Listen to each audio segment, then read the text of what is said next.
지난 주간에는 우리 필리핀 민다나오에 우리 교회가 하나님께 봉헌한 초등학교를 방문하고 돌아왔습니다. 원래 장로회 주관으로 저희들이 선교팀을 구성하려고 했었는데 사정이 여의치 않아서 집사님들도 함께 모집해서 20명의 성도님들이 자비량으로 다녀왔습니다. 물론 교회에서 헌금해 주시고 개인적으로 헌금해 주신 그런 헌금들은 그대로 선교지에 저희들이 드리고 왔습니다. 선교팀은 참 힘들게 밤을 새워서 갔습니다. 직항이 없기 때문에 한번 갈아타고 기다리는 시간이 3-4시간 정도, 그리고 다시 비행기에서 두 번째 내려서 까가연대로까지 가는데도 약 1시간 이상 그렇게 밤잠을 전혀 자지 못하고 그렇게 갔습니다. 도착하자마자 저희들이 사모님이 준비해 주신 아침 식사를 하고 일을 시작했습니다. 사실은 좀 쉬자 그랬는데 낮잠을 못 주무시는 분들이 계셔서 우리끼리 조용하게 일하자 그러다 보니까 대부분의 분들이 다 일어나셔서 그렇게 일을 시작했습니다. 아까 사진에도 우리가 보셨습니다만 학교가 완성되기는 했지만 아직 부분적으로 좀 미흡한 부분들이 많아서 계단을 저희들이 페인트 칠을 하는데 3층까지 그렇게 6개의 총 계단들을 페인트 칠을 하고 26개의 문짝을 다 코팅되어 있는 것들을 뜯어내버리고 다 오래돼서 그것들이 다 부풀어 올라서 보기 싫어서 그리고 그것의 문짝을 수리했습니다. 사실은 그게 어려운 일입니다. 라카를 칠하는 것은 가까이서 페인트를 대고 칠하는 거니까 다른 데 튀면 안 되니까 코로 전부 신나 냄새가 들어가서 거의 환각 상태에 빠져 있어서 기분이 엄청 좋다 그런 분도 계시고, 그래서 아이들이 아마 이래서 본드 냄새로 환각하는 거 아니냐 뭐 그런 얘기가 웃으면 저희들이 그렇게 했습니다. 원래는 서너 개만 좀 심한 것만 제가 고칩시다 그러고 제가 미리 하나 확 뜯어내 버렸습니다. 그랬더니 선교사님 사모님이 아이고 목사님 그거 어떻게 하시려고 그래요 그러길래 차라리 붙어서 덜렁덜렁 뜯은 게 낫겠다고 확 뜯었던 적이 2년 전인데, 이제 가서 좀 몇 개만 고칩시다 그러고 제가 계단 칠하는 데를 좀 도와주러 갔다 오니까 우리 장로님들이 26개를 다니면서 다 뜯어버렸어요. 어떻게 그걸 칠하려고 그러냐 그랬더니 하는 데까지 해보죠. 뭐 이틀 동안 그거 신나 냄새 맡아가면서 이틀 동안 그거 칠하시고 고생 많이 하셨습니다. 가수도 정리해주고, 요즘 선교팀들이 민다나오가 이제 계엄령이 선포된 지가 3년 됐습니다. 그러니까 위험지역이라고 선교팀들이 안 오고 또 관리가 안 되다 보니까 고아원 이사하고 그러다 보니까 문짝들이 다 화장실 문짝이 썩었어요. 절반은 화장실 문짝이 없고 한 그 중에 살아남은 것들도 밑에 다 아이들이 이제 샤워하고 그래가지고 다 썩어서 그냥 화장실 보는데 문짝이 없이 화장실을 봐야 되고 그런 상황입니다. 선교사님이 이미 학교를 짓고 고아원을 짓느라고 너무 지쳐 있어서 손을 댈 수 없고 돈도 없으니까 문짝도 없습니다. 그래서 그거 어떻게 고쳐보자. 그래서 있는 대로 우리가 시간이 없으니까 그냥 문짝 반 썩었으면 반 잘라내고 장석 다 바꾸고 수도꼭지 다 고장나서 사다가 수도꼭지 바꿔드리고 그리고 다 저희들이 정리하고 그렇게 왔습니다. 사실은 2개의 현지교회도 방문해보고 또 우리가 선물 받은 기증받은 그런 것으로 가지고 이제 아이들한테도 기증을 하고 또 2개의 교회에 저희들이 금일봉도 전달하고 쌀도 전달하고 그렇게 했습니다. 어쨌든 그렇게 다녀올 수 있도록 도와주신 성도님들께 감사의 말씀을 드리고 함께했던 20명의 성도님들께 특별히 감사를 드립니다. 저희들이 할 수 있는 것이 은혜다 저는 그렇게 생각합니다. 아마 하고 싶어도 할 수 없는 상황에 있는 교회들도 많을 겁니다. 계단 페인트 칠은 이미 재료를 어떤 교회에서 다 사다 놓으셨대요. 7명의 선교팀들이 왔는데 우리가 하겠습니다 그러고는 엄두가 안 나서 건드려 보지도 못하고 그냥 가서 저희들이 재료는 안 사고 있는 걸 가지고 저희들이 기술만 했습니다. 근데 사실 이게 어렵더라고요. 저도 페인트 칠해 본 경험이 없고 그 3분의 남성들이 주로 그 일을 했는데 한 사람은 포크레인 기사, 한 사람은 평생 레미콘 기사했던 분이시고 은퇴하셨지만 또 한 분은 평생 체육 선생님만 하셨는데 이게 도대체 어떻게 하는 줄을 몰라가지고 저희 고민을 했습니다. 문짝치라고 하는 건 목수 출신 우리 장로님이 계셔서 시키는 대로 그렇게 하고 문짝도 다 새로 달고 그랬는데, 안타까운 거는 제가 고친 다음에 들어가서 보니까 화장실이 문짝이 3분의 1은 고쳐도 없고, 그리고 한두 개는 또 달려있는데 밑에다 썩으니까 딱 잘라버려서 밑이 다 보이는 거예요. 그럼 여기서 어떻게 변을 보고 어떻게 샤워를 하냐 그랬더니, 아예 없는 것보다 낫습니다. 나중에 와서 고쳐드리죠. 시간이 없어서 그냥 저희들이 그렇게 오기도 했습니다. 어쨌든 감사드리고, 너무 오고 가면서 너무 많은 시간 비행기 타고 배 타고 고생을 많이 해서 지칠 대로 지쳤습니다. 여러분들 좀 위로해 주시고, 여러분들이 헌금해 주신 것과 물품 기증해 주신 그대로 다 전달했음을 말씀드립니다. 2019년은 제가 설교 예고제로 히브리서를 강의한다고 그렇게 말씀을 드렸습니다. 오늘 두 번째 시간으로 역시 예수님의 우월성에 대한 설교를 합니다. 근데 우리가 1절에서 3절에 예수님의 우월성에 대한 설교를 했고, 그리고 오늘은 천사보다 예수님이 우월하다, 그런 제목으로 설교를 하려고 합니다. 히브리서 저자는 예수님을 선지자보다도 천사보다도 모세보다도 제사장보다도 더 위대하신 분이시다, 그렇게 우리에게 말하고 있습니다. 예수님의 우월성을 거론하는 것은 사실 불경건한 것이죠. 더군다나 천사에게 비교하고 선지자에게 비교하고 모세에게 비교하고 제사장들에게 비교하는 것은 해서는 안 될 일이죠. 어떻게 예수님을 그런 피조물들과 비교를 합니까?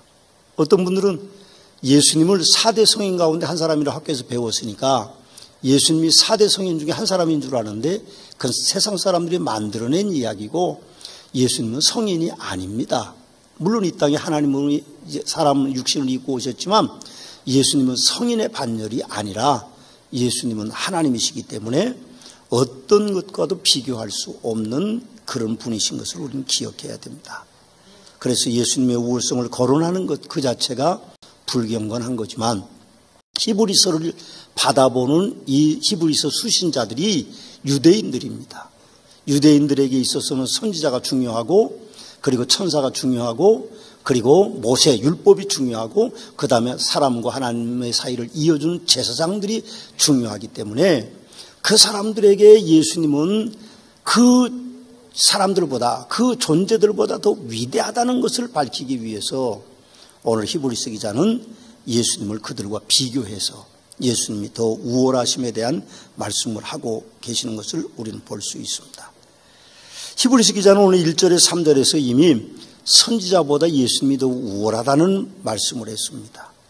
그래서 아들을 통하여 우리에게 말씀하셨으니 이 아들을 만유의 상속자로 세우시고 또 그로 말미암아 모든 세계를 지으셨고, 그는 하나님의 영광의 본체시고 그 본체의 형상이고 그의 능력의 말씀으로 만물을 붙드시는 분이시고 죄를 정결케 하신 분이시고 높은 곳에 계신 지극히 크신 이의 우편의 천국에 오르신 분이라는 것을 1절에 3절에 우리에게 말씀하시므로 선지자보다 위대하신 주님에 대한 말씀을 하고 있습니다. 다음에 오늘 본 말씀에 보니까 천사보다 예수님이 우월하심에 대한 이야기를 하고 있습니다. 4절에 보면 그가 천사보다 훨씬 뛰어남은 그들보다 더욱 아름다운 이름을 기업으로 얻으심이니 그랬습니다. 그가 곧 예수 그리스도를 말하는 겁니다. 예수 그리스도는 천사보다 훨씬 뛰어나다고 그렇게 히브리서 기자는 말하고 있습니다. 히브리서 기자가 천사는 능력의 상징인 줄 알고 있는 유대인들에게 그 천사보다 우월하신 예수님을 증거하고 있는 것이죠. 천사는 세상의 창조 전에 하나님에 의해서 만들어진 존재입니다. 욥기 38장 6절 7절 말씀에 보면 욥은 그렇게 말하고 있고, 그리고 유다서 1장 6절 말씀에 보면 그 천사는 사람보다는 조금 뛰어난 신성한 존재고, 그리고 골로새 1장 6절에 보면 하나님에 의해서 창조된 피조물이고 천사라고 말하고 있습니다. 천사는 유대인들에게 아주 중요한 존재였습니다. 성경 66권 가운데 34권에서 천사에 대한 언급을 하고 있고 275회나 천사들에 대한 이야기들이 기록되어 있음을 우리는 봅니다. 천사는 하나님께서 창조하신 피조물로 그 수를 헤아릴 수 없도록 많습니다.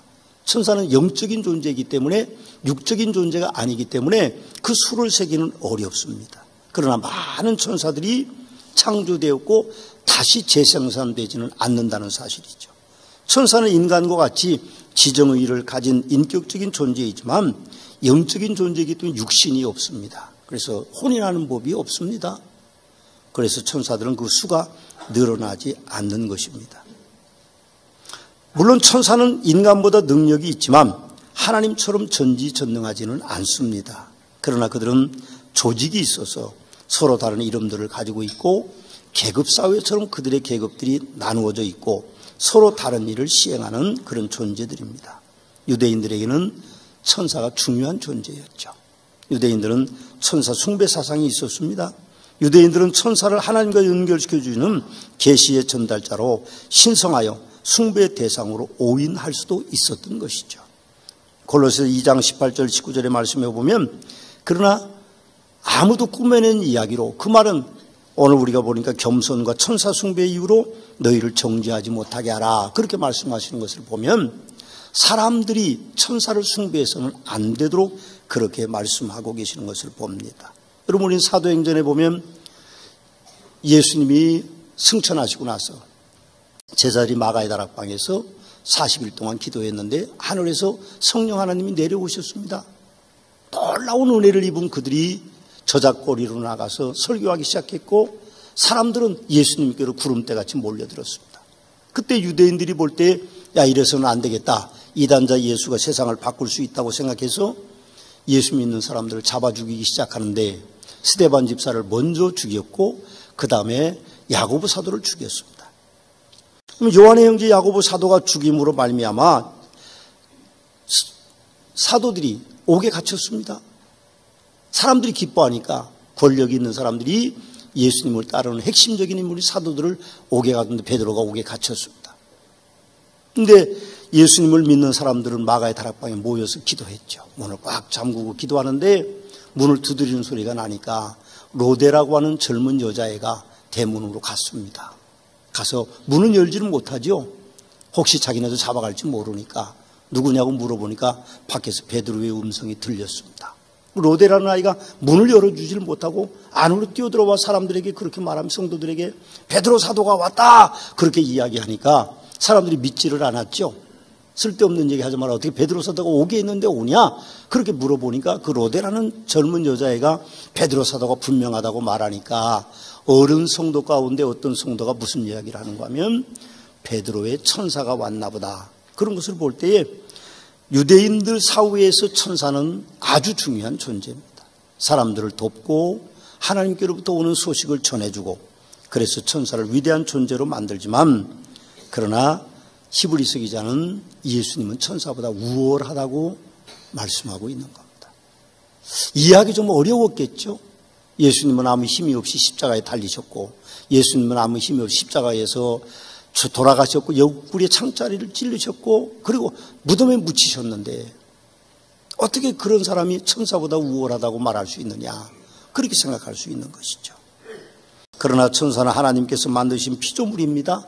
5절에 보니까 히브리서는 이렇게 말합니다. 하나님께서 어느 때 천사 중 누구에게 너는 내 아들이라 오늘 내가 너를 낳았다 하였으며 또다시 나는 그에게 아버지가 되고 그는 내 아들이 되리라 하였느냐 그렇게 이야기합니다.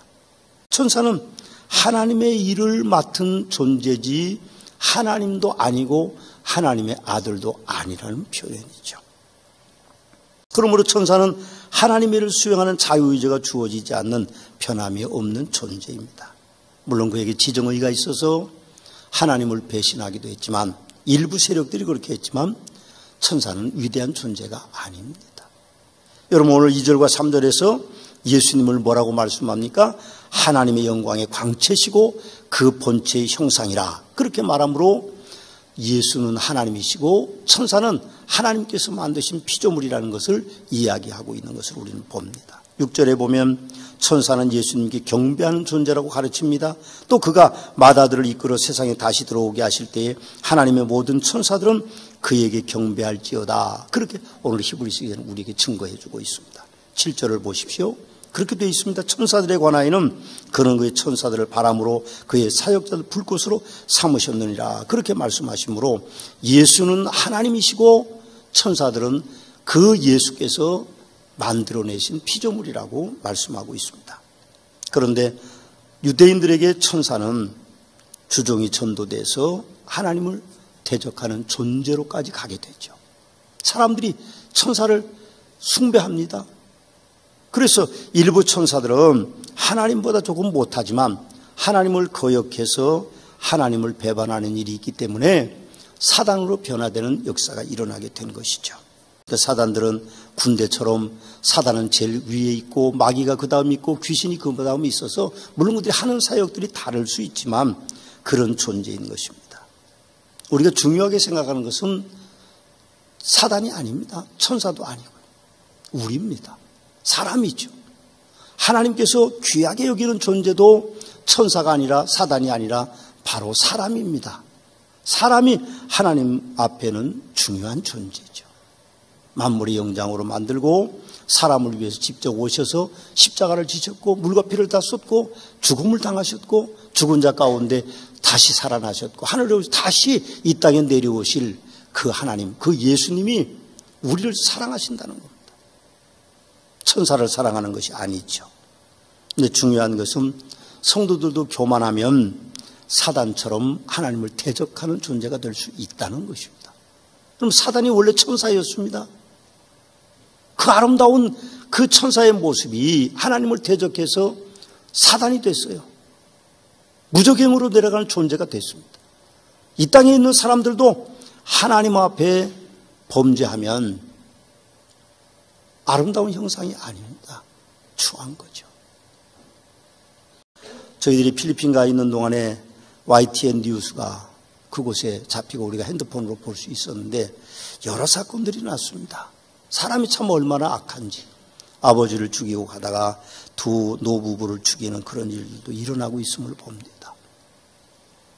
이 사회가 어떻게 된 사회인지 김영균 씨나 또 윤창호 그런 분들이 그렇게 혼자 일하고 음주운전 사고로 세상을 떠나서 세상의 법을 강화하고 기업을 감독한다고 하지만 또다시 부산에서는 하청 노동자 한 사람이 혼자 일하다가 또 죽음을 당했습니다.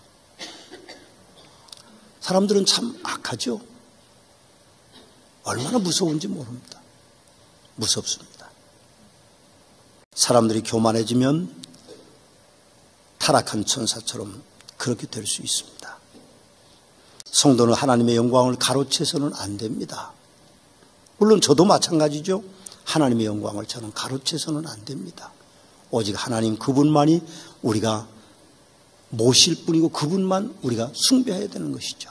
어떤 사람도 우리에겐 숭배의 대상이 될 수 없고 천사도 우리의 숭배의 대상이 될 수 없습니다. 천사는 하나님과 사람 사이 일종의 심부름하는 존재일 뿐입니다. 14절의 말씀에 보십시오. 모든 천사들은 섬기는 영으로서 구원받을 상속자들을 위하여 섬기라고 보내심이 아니냐 그렇게 말하고 있습니다. 그런데 사람들은 천사를 숭배하고 있었던 것이죠. 3절에 보면 예수님은 천사를 다스리는 분이라고 말합니다. 창조하신 분이라고 말합니다. 여러분 천사는 구원받을 존재가 아닙니다. 베드로전서 1장 12절에 보면 이런 말씀이 기록되어 있습니다. 이것은 하늘로부터 보내신 성령을 힘입어 복음을 전하는 자들로 이제 너희에게 알린 것이요 천사들도 살펴보기를 원하는 것이라 그렇게 이야기합니다. 천사들도 구원에 관한 것을 살펴보기 원하고 부러워하는 것이지만 천사는 구원받을 자격이 없습니다. 우리 인간들만 구원받을 수 있죠. 천사는 하나님의 구원의 은총이 없습니다. 그러나 우리는 하나님의 구원의 은총이 우리에게 임하는 것이죠. 제가 목회하면서 가장 부담스럽게 느끼는 것은요, 성도님들이 예수 그리스도를 구세주로 안 믿는 겁니다. 제가 마음 부담 가지는 것은 천국에 가서 성도들 못 만날까 두려운 겁니다. 나와 함께 사역했던 분들이, 장로님들이, 안수 집사님들이, 권사님들이, 집사님들이, 성도님들이 천국에서 못 만나는 거죠. 제가 그게 제일 부담스럽습니다. 고속도로를 달리다 보면 고속도로 안내 문구에 졸음의 끝은 이 세상이 아닙니다. 번쩍 저승. 나는 그걸 왜 그렇게 무섭게 그걸 써놨는지 모르겠어요. 번쩍 저승 그러면 뭐 졸음 달아나라고 그러는 건지 졸음의 끝은 이 세상이 아니라고 써놔서 야 너무 지나친 문구를 적는다. 그렇지만 제가 졸지 않고 가니까 또 한편으로는 감사하더라고요. 제가 운전하면서 가끔 잘 졸는데 그 문구만 보면 정신이 번쩍 듭니다. 그래서 눈 뜨게 되고 안 졸게 되고 그렇게 해요. 여러분 윤정수 권사님이 지난 목요일 날 저녁에 소천하셨습니다. 그분은 뭐 평생 건강하게 살지 못하셨다고 본인이 이야기하셨어요. 언니들이 너 지금까지 살아있는 거 보면 기적이다 그랬다니까 그분이 갑자기 뇌출혈로 하루 정도 앓고는 그냥 운명하셨습니다. 어제 제가 와서 그 장례식장에 가서 이기범 안수집사님 남편을 만났어요. 남편이 아주 걱정이 많고 너무 갑자기 아내가 세상을 떠나니까 물론 82세시고 79세지만 어떻게 살아야 될지 모른다. 그런 이야기를 하셨어요. 만약에 말입니다. 천국이 없으면 또 있어도 천국에 들어가지 못하면 그렇게 사랑했던 아내를 못 만나는 거죠. 윤정수 권사님을 제가 뭐라고 부르는가 하면 꽃보다 정수기입니다. 꽃을 그렇게 좋아하세요. 교회 앞에 화단을 그렇게 건강이 안 좋으시고 연세가 많으신데도 많이 관리해 주시는 분이십니다. 예쁜 꽃 있으면 갖다 심어 놓으시고 풀 다 뽑고 참 애를 많이 쓰시는 분이세요. 누군지를 모르는 분들이 많아요. 원체 조용하시니까. 말씀도 원체 조그맣게 하시고 귀를 기울여야 들을 수 있는 건강이 좋지 않는 분이셨습니다. 그러나 우리 교회 화단 관리를 몇몇 분이 해주시는데 그분 중에 한 분이세요. 꽃을 얼마나 좋아하시는지요. 그래서 저는 꽃보다 정수기라고 그렇게 이야기합니다. 천국에 가서 만일 못 뵙는다고 하면 그게 불행한 겁니다. 만일 우리가 못 들어간다고 그러면 얼마나 불행하겠어요. 내가 천국에 가면 다 여러분들 만나기 찾아다닙니다. 맨션이 지어있든 뭐가 지어있든 간에 제가 찾아서 장로님 만나면 안고 안수집사님 만나면 안고 권사님 만나면 안고 집사님 만나면 안고 성도들 만나면 안아야 되는데 없어요. 그럼 제가 길에서 만나서 아니면 사무소에 있는 천사를 만나가지고 어떤 장로님 안 오셨습니까? 물어보면 안 왔다고 그러면 제 가슴이 무너지는 거죠. 어떤 집사님 오셨습니까? 안 오셨다고 그러면 무너지는 거죠. 내가 잘못 가르쳐서 그런 거 아닙니까? 그래서 저는 예수 그리스도에 대한 설교를 자주 합니다. 주님의 이름이 아니고는 천국에 갈 사람이 없기 때문에 예수를 믿으십시오. 수없이 많이 강조하고 틈만 나면 제가 예수 그리스도의 얘기를 합니다. 그분이 아니면 아무도 천국에 갈 사람이 없는 것이죠. 예수님은 유일한 구세주이십니다. 그분을 믿으셔야 여러분들이 죄사함을 받고 그분을 믿으셔야 여러분들이 천국에 가서 저와 여러분들이 만날 수 있는 것이죠. 여러분 로마 10장 9절을 보십시오. 로마 10장 9절에 이렇게 되어 있습니다. 내가 만일 내 입으로 예수를 더 좋은 언약에 사랑하면 더 좋은 언약의 보증이 되셨느니라. 그렇게 이야기합니다. 예수님의 이름이 아니고는 구원받을 수 없습니다. 예수님은 이 세상 어떤 것보다도 우월하신 분이시죠. 오늘 9절에 12절은 이렇게 기록되어 있습니다. 같이 한번 읽어보실까요? 9절에서 12절입니다. 주께서 의를 사랑하시고 불법을 미워하셨으니 그러므로 하나님 곧 주의 하나님이 즐거움의 기름을 주께 부어 주를 동료들보다 뛰어나게 하셨도다 하였고 또 주여 태초에 주께서 땅에 기초를 두셨으며 하늘도 주의 손으로 지은 바라 그것들은 멸망할 것이나 오직 주는 영존할 것이요 그것들은 다 옷같이 낡아지리니 의복처럼 갈아입을 것이요 그것들은 옷과 같이 변할 것이나 주는 여전하여 연대가 다함이 없으리라. 그렇게 말씀하셨습니다. 주님은 천사보다 위대하십니다. 기도하시겠습니다.